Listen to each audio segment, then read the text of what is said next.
Good evening, and on behalf of CAPE, I want to welcome you to our Public Education Candidate Forum.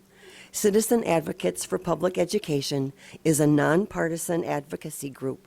We do not endorse a political party or political candidates.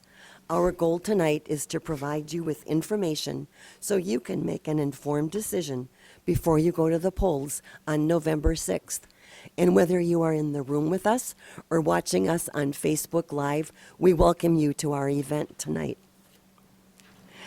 Senator Fitzgerald, Michelle Zahn, Barbara Dittrich, and Melissa Winker were sent this invitation for this evening. Dear candidate, you are invited to participate in the Candidate Forum sponsored by Citizen Advocates for Public Education. The forum will take place on October 22nd at 7:00 p.m. in the Lake Mills High School Library. CAPE's mission is to be a nonpartisan public education advocacy group. CAPE does not endorse a political party or individual political candidates. We strongly believe that public education is nonpartisan and that quality public education is valued by all Wisconsin citizens. We know that public education is one of the most important issues in the coming fall election. Both Governor Walker and Superintendent Evers have expressed support for public education and increased funding for our public schools. Your participation is essential to our forum so we can accomplish our mission of nonpartisan advocacy. We hope you are planning to attend our forum so the public can be fully informed about your support of public education. If you're not able to attend, please send a representative from your campaign so your voice can be heard. The forum will be moderated by Jim Shaw. Attached, you will find the questions that will be asked. Each candidate will have 2 minutes to respond to each question. Following this part of the forum, there will be time for the audience to ask questions of the candidates. Members of the audience who wish to ask questions will submit those questions in writing. All citizens of the 13th Senate District and 38th Assembly District are invited to attend. CAPE will be broadcasting the forum as a Facebook Live event. The forum will also be recorded by our local cable access channel for viewing following the event. You are welcome to bring any campaign literature for distribution. We look forward to your participation in the candidate forum. Please let me know if you have any questions. Thank you. We did not receive a response from Senator Fitzgerald's campaign. From Barbara Dittrich's campaign, we heard that she felt it was better for her to spend her time in face-to-face meetings with voters. We encouraged her to use this as an opportunity for a great face-to-face meeting with voters, and also asked that if she couldn't attend, she send a campaign representative. We did not hear from her following that request. We do want to thank Michelle Zahn and Melissa Winker for being here tonight so we can learn your views on our issues. And we thank Jim Shaw for being our moderator. Jim is an excellent voice for public education and has worked in it in many venues for his career. And he also was one of the founders of our local advocacy organization. So Jim, we'll turn it over to you. Thank you, Sandy. And welcome to the audience and to our candidates for attending tonight's candidate forum. As Sandy said, I'm a former teacher, superintendent of schools, a professor at UW-Madison. I think public education is really important. So I'm not biased in the sense of a political position, but I do think that public education is extremely important, and I appreciate the fact that, first of all, you folks came to this forum to hear about this important issue of public education, and to all the candidates who are not here did submit, at least Scott Fitzgerald did, and Barbara apparently did not, but they did submit some written comments about the importance of public education in this election and to the well-being, quality of life in Wisconsin. But we have two candidates who did take the time to attend our forum focusing on public education. and we appreciate you being here. Because we have a small crowd, before we ask the candidates to introduce themselves, I think it might be helpful to them if we could just go around very quickly and say who you are and the community that you are from. You don't have to do that, but since we are small, I'd ask you to participate to the extent that you're comfortable. So can we start here with Steve? Steve Bauer, live here in Lake Mills. Okay, Sarah Wyatt, managing editor, Lake Mills Leader. thank you. Roger Fisher from Watertown. Thank you. Amy Jancy from Lake Mills, parent of a high school student here. Thanks, Amy. Harold Glassford, Lake Mills. Colleen Schultz, Oconomowoc. Leslie Dubuque, Lake Mills. Jim Zahn, former school board member, Dodger High School, and Dodger School District, and I'm a retired dairy farmer. Brad Potts, I teach band here in Lake Mills, and I live in Watertown. My wife is a Watertown educator as well. Thank you.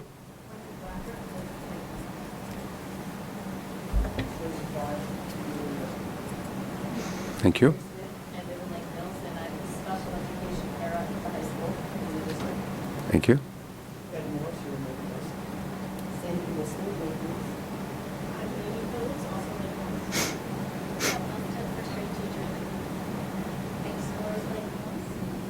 Sarah Howells, working with Unlock, Lake Mills. Joe? Renee Purcell, work in Lake Mills. Pam Joyce, from here, Lake Mills, now the district administrator. Again, thank you all for coming. And with that, I'd like to give the candidates a chance to introduce themselves to the audience. So can we begin with Melissa? Thank you very much. Thank you all for being here, taking time in your evening to be concerned and listening to issues that are important to you. Thank you very much, Mr. Shaw, for moderating. Thank you very much for Ms. Whistler and all the members of CAPE for sponsoring this important event. My name is Melissa Winker, and I'm running for Wisconsin State Assembly for District 38. I am starting my 17th year teaching this year. It would be my 4th year teaching in Oconomowoc. I'm a third generation Oconomowoc resident and a small business owner. I've got 4 amazing kids. I've got 1 amazing firefighter paramedic husband. And I entered this race really to be a representative and listen to all the voices in our community. So I'm very excited to be here and share my opinion and voice about my support for our public schools. Thank you, Melissa. Michelle? Hi. Thank you also for everybody for coming here. It's important to be informed. So my name is Michelle Zahn, and I'm running for Senate because I want to live in a society where we all care about one another as much as we care about ourselves. I want to live in a society where we all care about one another's children as much as we care about our own. I'm a retired dairy farmer. I own and operate a national handmade soap business called The Soap Lady, now in its 43rd year. While I do make soap for a living, standing on a soapbox does not come naturally to me. I have traveled all over the world to learn about how other countries deal with issues such as climate change, education, health care, water conservation, alternative energy, campaign finance, and gun control.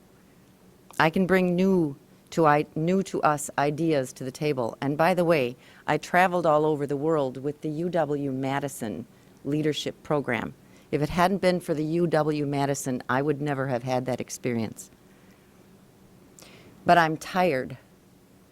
I'm tired of having a representative who thinks it's a better idea to change the rules than it is to make sure all Wisconsinites have equal representation in our legislature. And I'm tired of legislation that enriches our representatives but does nothing to enrich our communities and, by extension, our education system. So I want to help make positive change, which will, by extension, make happy people, because happy people don't shoot one another. Thank you.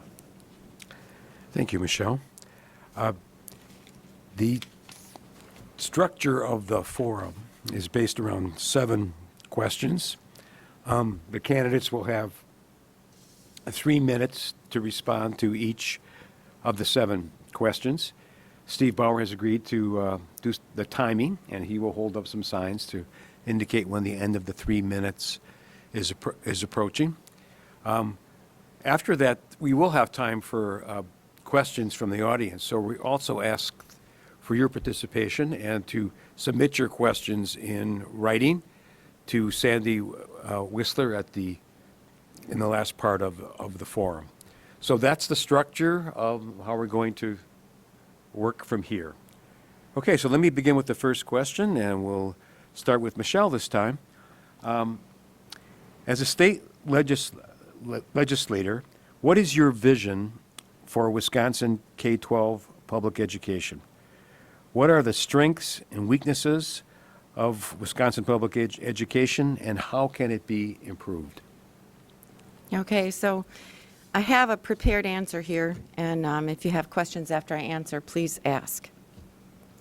As the mother of a former high school math teacher, I know that teachers rarely enter the field of education with an aspiration to wealth. They enter the field because they have a passion to teach.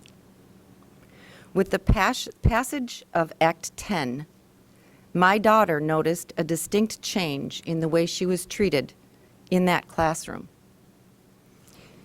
The administration, the parents, and the students all changed their attitudes towards her. They were rude. They no longer appreciated her. And so she left the classroom. In my mind, the first thing you need to do is to overturn Act 10. Restore respect for teachers. Put into places of power and leadership people who value education, so that the value of education again begins to trickle down, although disdain for it was an avalanche. That's my answer. Thank you, Michelle. Melissa? Historically, Wisconsin has supported its high-achieving public schools. Our students routinely scored some of the highest scores on the ACT and other tests. Policies of the last 8 years have attacked public education, making it difficult to retrain and attract high-quality teachers. Class sizes have grown, and programs have been cut. Through the voucher program, tax dollars have been siphoned to fund unaccountable, often for-profit, and sometimes very low-achieving voucher schools. Public tax dollars should prioritize public schools. In Wisconsin, the achievement gap between white students and black African-American students is the highest in the nation.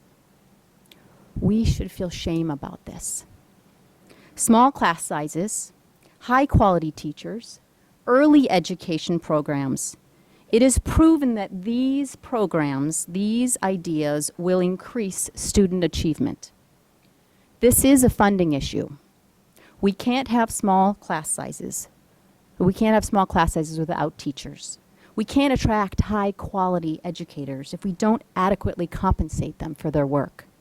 We can't have quality early education programs if we don't fund. It doesn't have to be this way. We have a clear choice in November.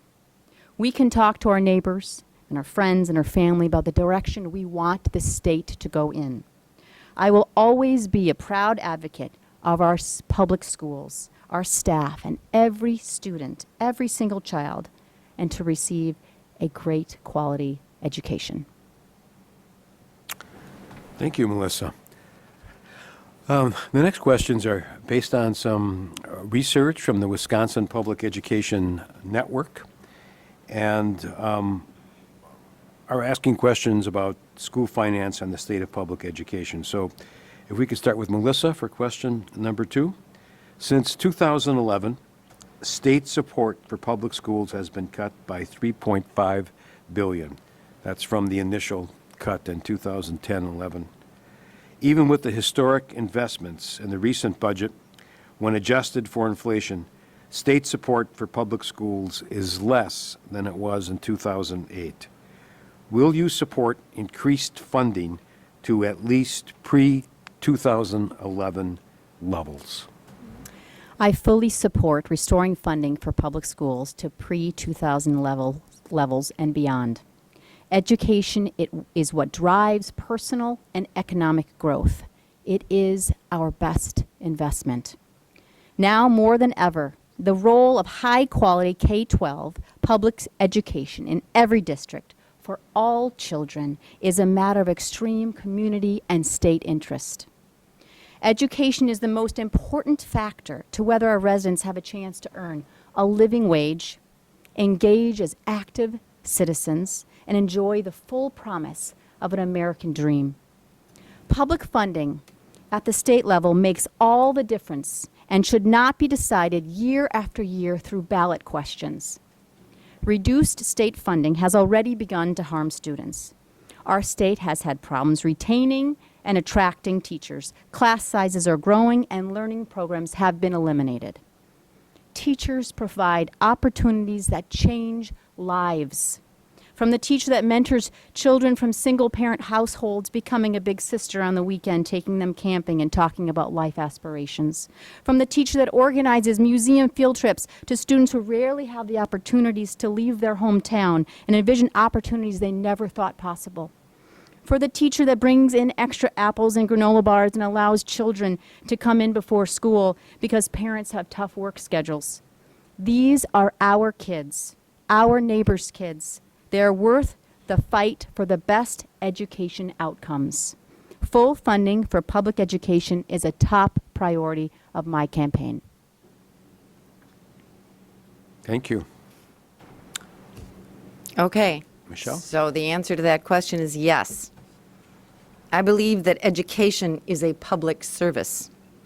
Although I also believe that public services should never be privatized. Privatization, by definition, is first responsible to its shareholders. Public services are first responsible to the citizens. So by that I mean that I do not support public funding for voucher schools. And if I were to win this election, that is one of the things that I would want to change. I would work to change. I echo everything that Melissa said. I just don't have that many words to say it. Thank you. Okay, we will start question number 3 with Michelle. Revenue limits currently control how much local school districts can spend per student. Creating a system where some districts can spend $9,500 per student and others can spend over $16,000 per student.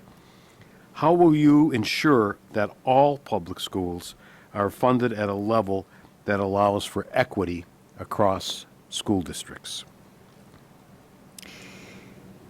Since Act 10, under the current administration, local property taxes must be decreased dollar for dollar as state aid is increased in each school district. I would say this is a pretty good argument for restoration of local control. Thank you, Michelle. Alyssa? Yes, I support a level foundation budget to create equity across districts. For too long, the formula has relied on local real estate values to determine school budgets, leading to opportunity based on wealth. You can step across the boundary of a school district line and one student can be worth thousands more in educational dollars. This inequity needs to be addressed. This past year, a legislative bipartisan task force was formed to investigate to improve Wisconsin's complex, much derided school aid formula. The big hurdle is finding the money necessary to ensure no schools lose under any changes that are recommended. That has proven to be challenging in the past. How do we help poorly funded districts but not harm well-funded ones? A fair funding formula might include guaranteeing a minimum amount of state funding for every district or every student, funding vital resources to the school districts that currently receive little or no state aid, incorporating a poverty factor into the formula, accounting for families' abilities to pay, not just their property value, making technical formula changes that strengthen rural, declining enrollment, and negatively aided districts, This is a complicated issue, but it must be addressed in order that Wisconsin students receive the same educational opportunities across the state. I will work to break this outdated school funding formula so that every student, regardless of zip code, is given the opportunity to learn. Thank you, Melissa. You're first on this question, number 4. In Senate District 13, in 2017-18, $1,181,489 tax dollars were sent to private schools through the private school voucher program. Do you support transparency in property tax bills so that taxpayers know how much of their local public school dollars are being allocated to private schools? First, that is an enormous number, and many of our neighbors don't know. I support this measure as a step towards greater understanding of how schools are funded and our tax dollars are put to work.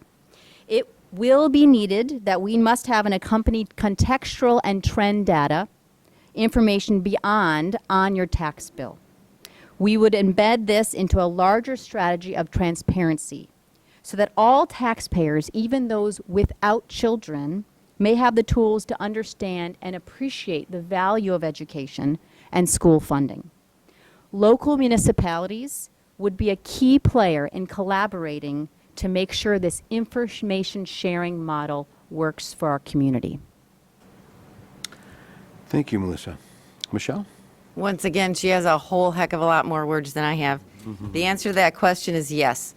Anything that makes taxes transparent to the taxpayers, in my opinion, is not only a good idea, I think it's absolutely necessary.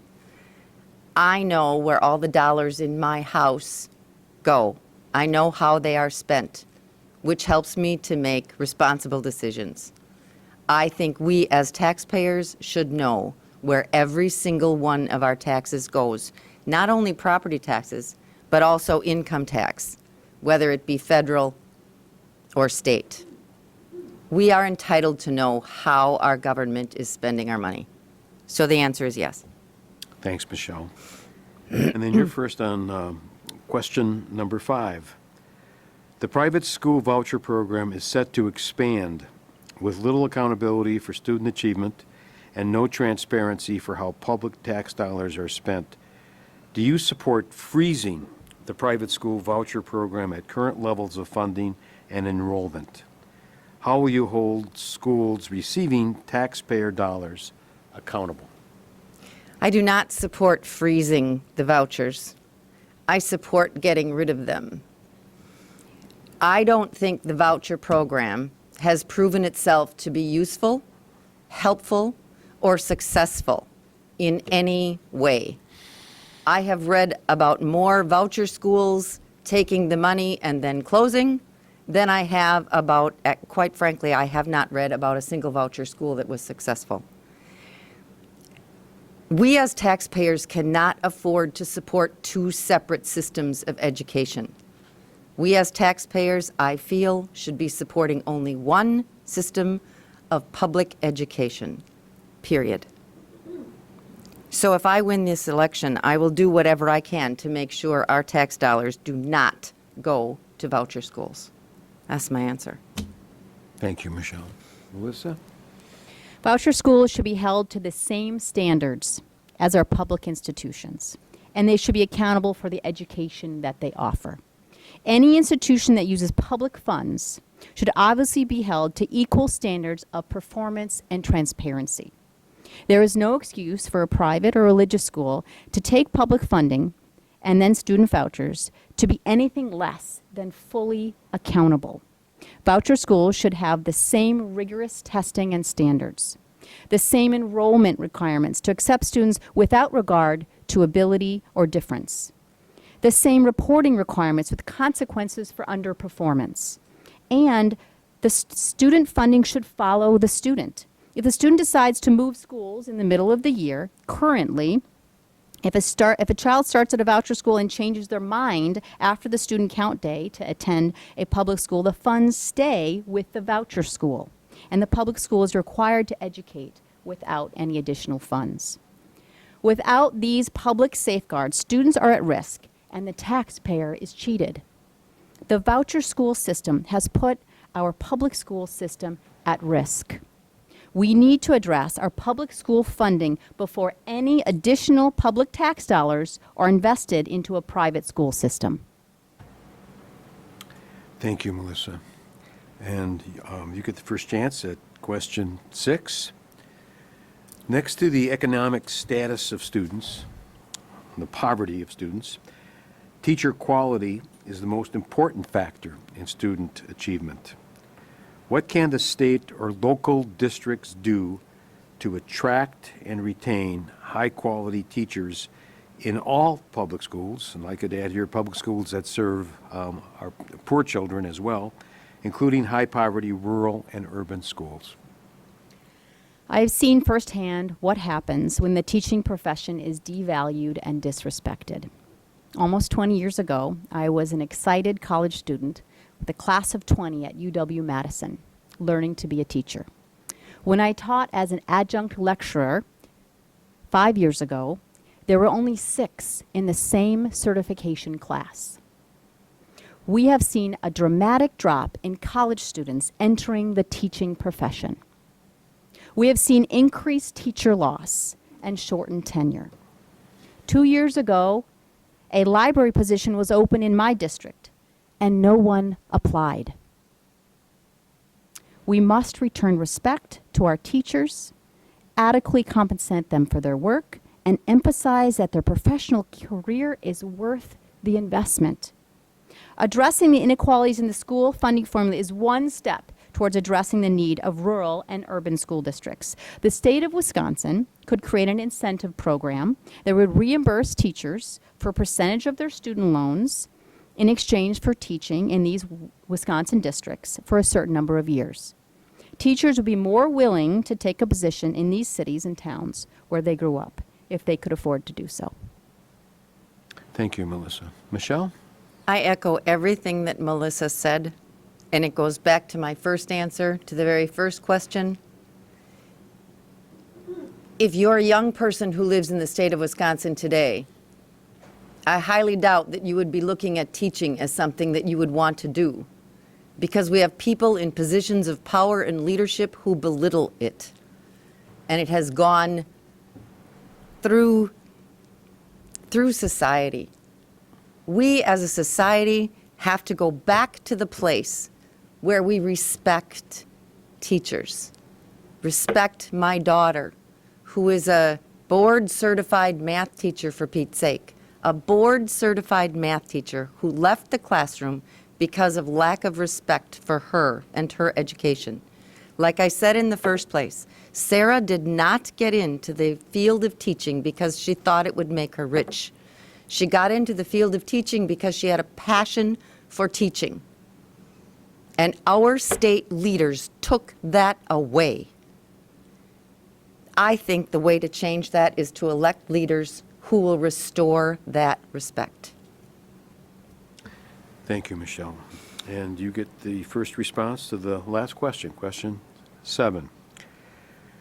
Currently, state reimbursement to school districts for services provided special needs students attending the Lake Mills Public Schools is 26%. The state reimbursement for the services provided a special needs student attending Lakeside Lutheran High School with a special needs voucher is 90%. If the public school was reimbursed at the same rate as the private school, Lake Mills Area School District would receive an additional $1,395,556 in state aid, which could be used to support programs that benefit all students. What will you do to provide equitable reimbursement so all students can thrive? It's a complicated question with what I think is a very simple answer. And I have been saying this since I first got here and first had the microphone. Supporting 2 separate school systems with one cash amount of funding doesn't work. I'm going out on a limb here, and I'm going to say that I believe that the intention from the very beginning of the concept of voucher schools was to choke to death our public school system so that we don't have public schools. If I'm elected, I'm going to do everything I can to stop funding any voucher schools. That's all I have to say. Thank you, Michelle. And Melissa? Everyone can see the massive inequity here. Students with special needs typically have an IEP, an individualized education plan, a document designed by experts from our public schools. And by federal law, we have to follow these educational plans to help students achieve their potential. Private voucher schools do not have any legal obligation to create a needed IEP for a special needs student. If a student already has an IEP, the voucher school is under no obligation to provide these educational needs, educational services for their students. We need to address this inequity. It is fair for our public tax dollars to understand this funding model and restore equity. We want our state to reflect the traditional community supporting values of our district. We honor and respect our teachers. We value our schools. We understand that great student achievement and economic prosperity happens when we work together to create the best environment for our kids and our community. I'm a teacher, a parent, and a community member who understands the generational impact of a quality education. You have a clear choice this November, and I will be a strong advocate for families, your education system, and your community. I sincerely appreciate your time here this evening, your dedication to this critical community issue, for organizing this event, for listening, and for sharing. And as a potential representative for this community, I would be honored to earn your vote on November 6th. Thank you very much. This is now the part of the forum where we have a chance for your questions and your participation. Before we do that, I just want to remind people that all four candidates were invited, and there are written responses, at least from Senator Fitzgerald, that Kate took the time to write these down for you today, and they're also available, I think, on the website. So there are two parts, the written responses to the questions, and then the forum today where people were asked to attend and participate in and face the audience, face the citizens. So, Yes. Sandy? So if you would like to take voter guides with you to share with any of your neighbors, with your family and friends, please pick those up as you are leaving. Right now, we'd like to give you a chance to be involved in the forum. If you have a question for either of the candidates and would like to come to the microphone and ask the question, we invite you to do that. If you're more comfortable writing down the question and having us read it for you, we invite you to do that. The last time I checked, our Facebook live feed had reached 109 people. And I invite any of those people who are watching to submit questions, and we'll be sure that they get asked of our candidates. So do any of you have a question you would like to ask? Would you like to put it in writing, or would you like to come to the microphone? Anyone else want to make any question? Okay, great. Go right ahead.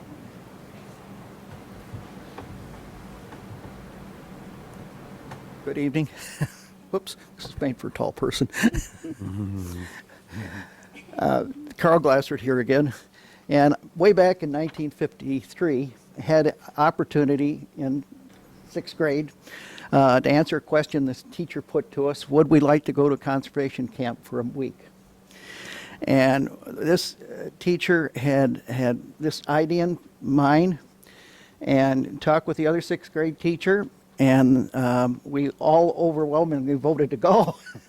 And then they had to go sell that to the principal, which was for the idea, and they went to the school board, and the school board says, okay, that sounds like a really good idea, but we have no money. Well, the teachers turned around and they made a deal with the local cleaners. We got a penny apiece for all the little hangers we collected.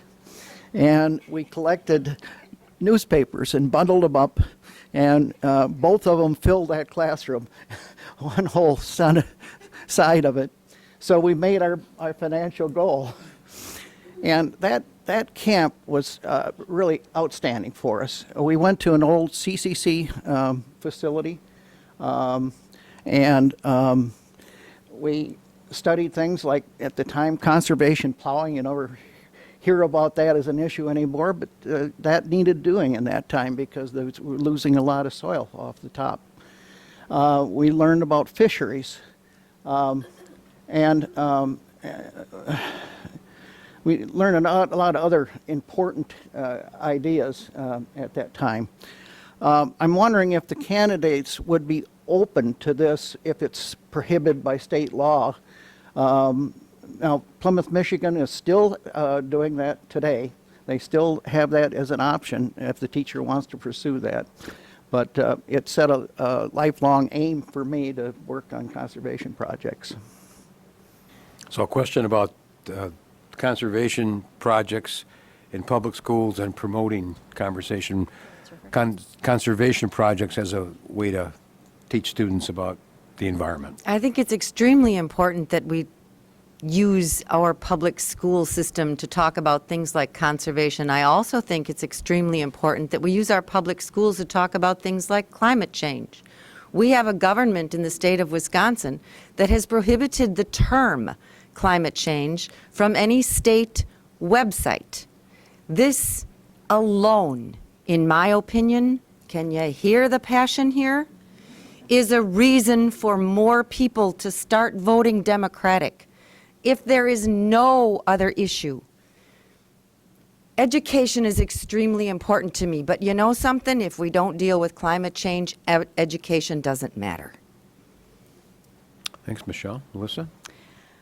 Thank you, Mr. Glassford. I think the point also that I hear from Mr. Glassford is that he had this fabulous sixth grade teacher, and that maybe changed his life. It made him think about an opportunity he might never have comprehended. And that happened in sixth grade, that teacher and that whole class was a community, and they went up the chain of command to see if they could offer this opportunity, and then they financed it themselves. It was a whole environment, a whole learning experience.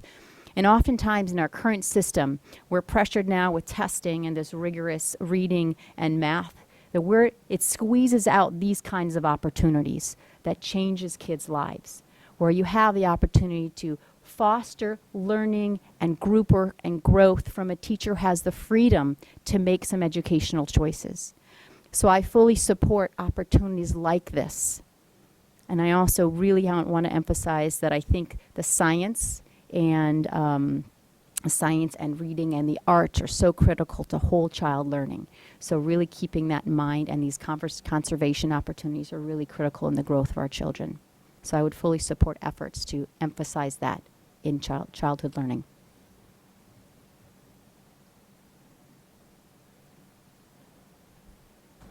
Are there any other questions from the audience?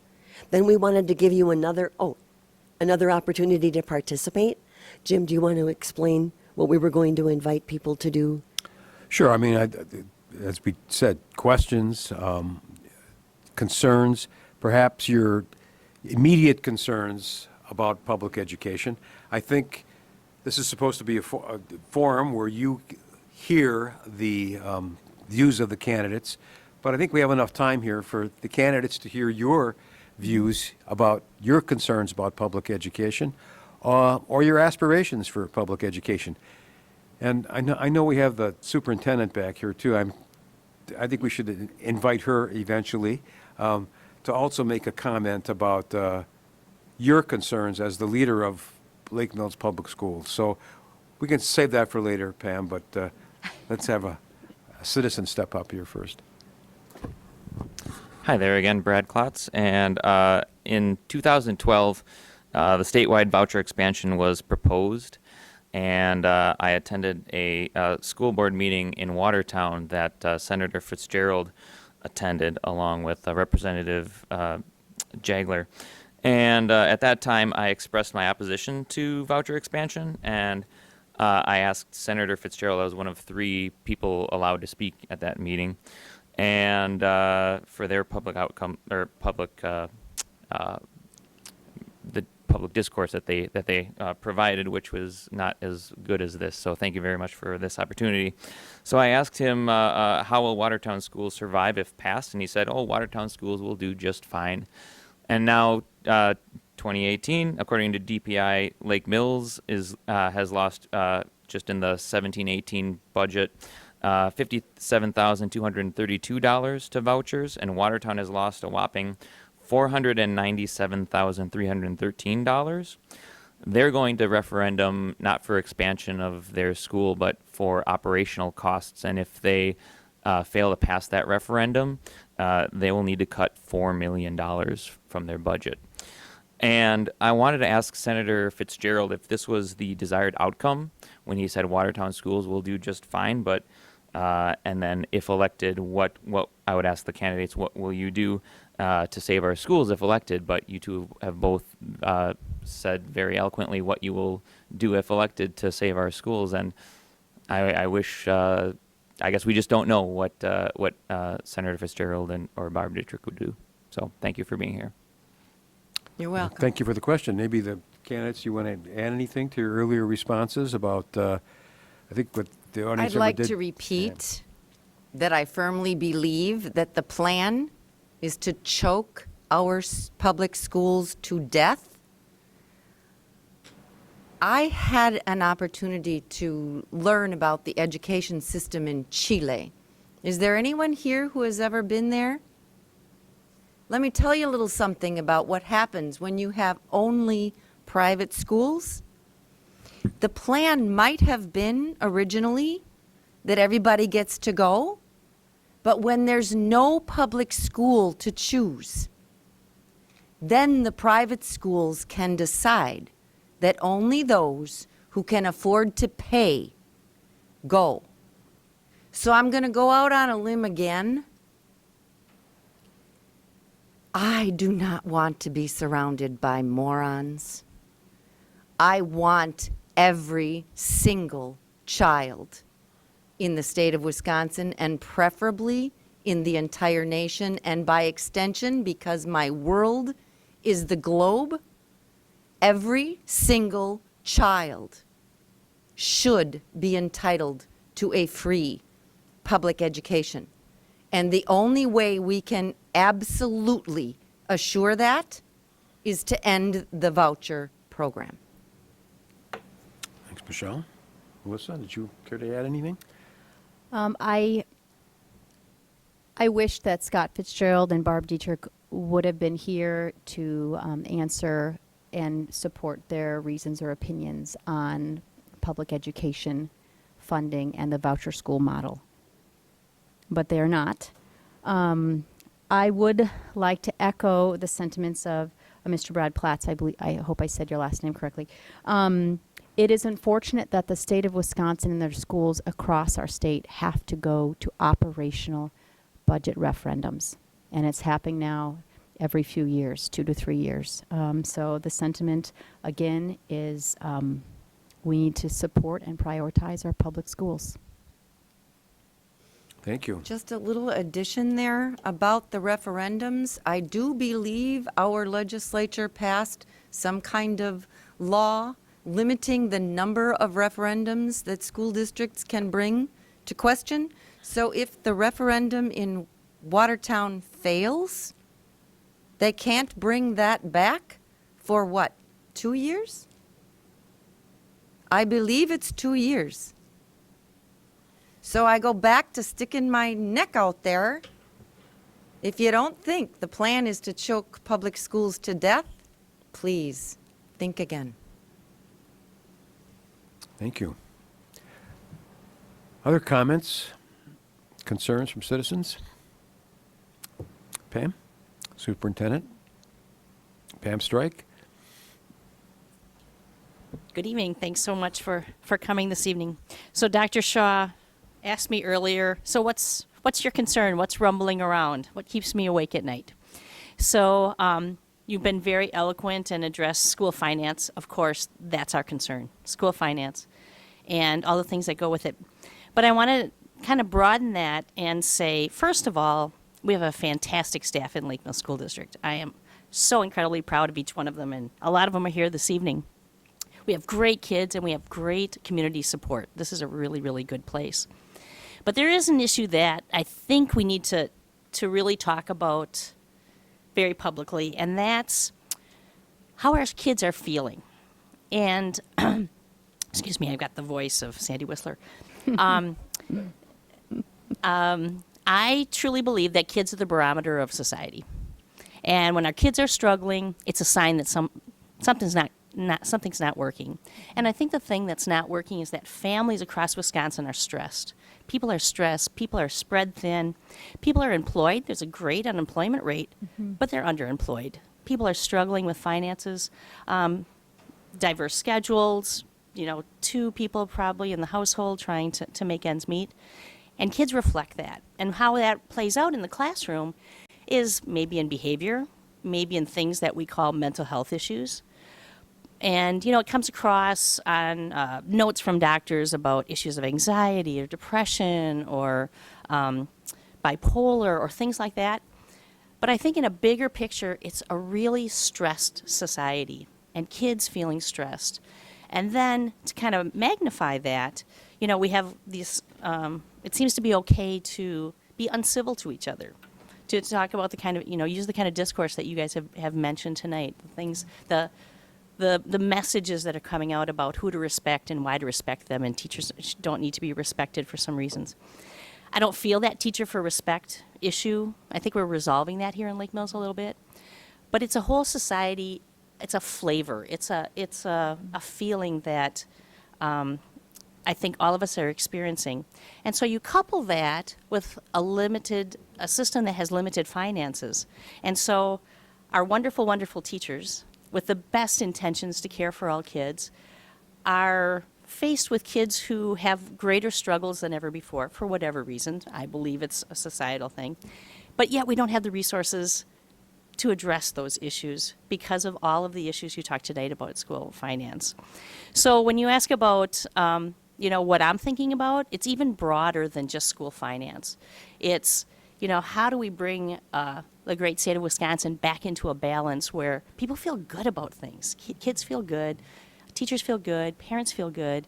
And so I think it's even more issues than school finance. I think it's about employment and underemployment. It's about health care and the accessibility to health care. It's about, the stigma that might come from labels and just kind of the general acceptance of how do we treat each other civilly.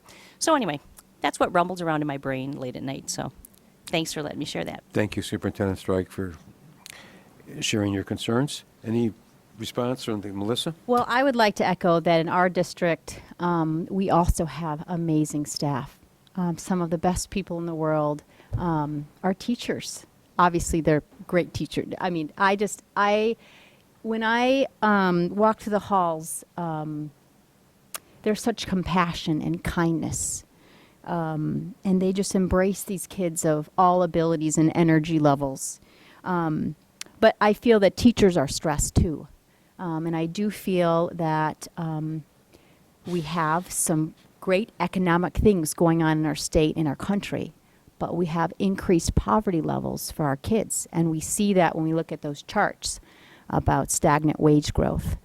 So our kids are feeling it, and our families are feeling it. And I think also compiled, we have a rhetoric, we have a communication in this state that's changed over the last decade.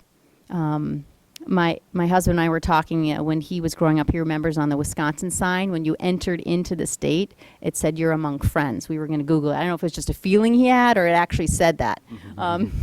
Anyway, so now the sign says open for business. And it's just a rhetoric change. It's how we communicate with our friends and our neighbors and our families. So I do believe that we, again, have to heal as a state and embrace and foster the best of who we are. So we do have to have a shift of how we treat each other. And that does start in the schools, but it also starts in the leaders of our government. So that is critical because it filters and trickles throughout our society. I agree with you. I feel that in our community too. So thank you for sharing your sentiment. Okay, Thanks, so Ms. I was spending a little bit of time on my cell phone here trying to look up the name of the country. I'm sorry, I'm drawing a blank. I can't remember it. But there is a nation in this world, in our world, that gets that happiness can be measured and that is extremely important for a healthy society. So this country has been measuring happiness for more than 20 years. When they measure the happiness, they figure out what it is, what is going on in their citizens' lives that is stealing happiness. In this nation, one of the biggest things that is stealing our happiness is our health insurance industry. That is creating stress in almost every single household.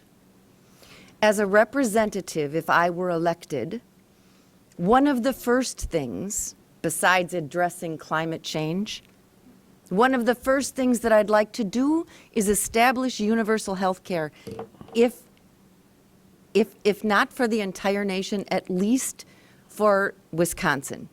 Because taking that out of our personal lives means that those of us who are stuck in deadbeat jobs, getting up every morning and going to work just to get health insurance, could stop doing that and do something that makes us happy. When we're surrounded by happy people, fewer of us are divorced or think about getting divorced, fewer of us are sick, our children don't get up in the morning wondering if mom's going to be in a bad mood. Everything is better, everything, if we're happy, including our health. So universal health care could help us all, and by extension, our kids in school.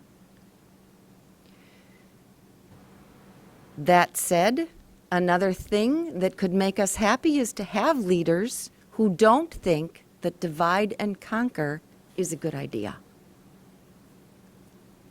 End of speech. Thank you. Other citizen comments?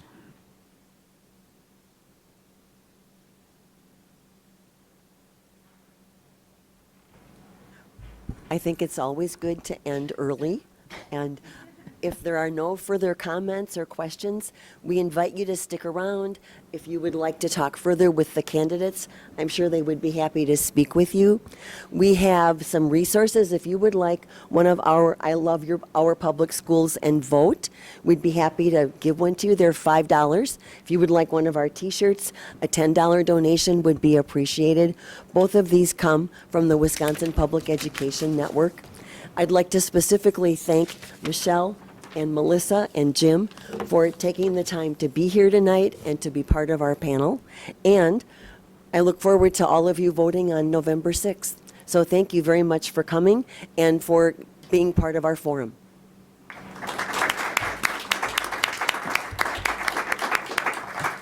Thank you, too, for coming. Thank you. Thank you for moderating.